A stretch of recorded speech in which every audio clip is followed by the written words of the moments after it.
Sohib Kosmo penting ayeuna akang rek nyarita saeutik salah sahiji tempat angker anu aya di Jawa Barat.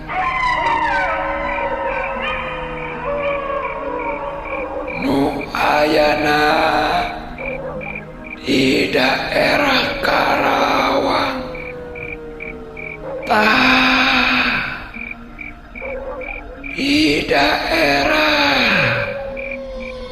Di daerah Karawang aya hiji pabrik beas urut paninggalan Walanda. Nu tepatna aya di daerah Lamaran, tapi ayeuna pabrik beas teh mung tinggal puing-puingna wungkul kusabab geus ratusan taun wangunana eta teu kaurus. Di sisi jalan pisan eta pabrik teh misalna geus abus ka waktu magrib kaayaan eta tempat teh geus keeng pisan.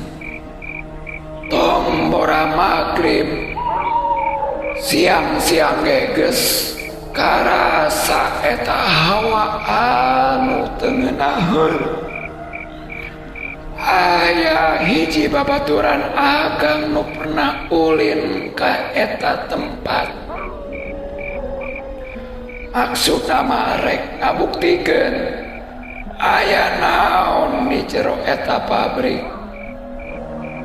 Pas abus ka eta pabrik beas, bener we karasana hawa tiis puluh-puluh karasa muriding jeung kacium bau malati. Cek warga sakitar oge loba nu nyarita yen pabrik eta teh sok aya penampakan nini-nini jeung sok katingali orai badag di carita kolot didinya. Baheulana tempat pabrik beas teh pas zaman kompeni dipake tempat ngabantai bangsa pribumi. Sok sohib Kosmo mun gede kawani tingali ka eta tempat ngan kade bisi aya nu nuturkeun atawa ujuk-ujuk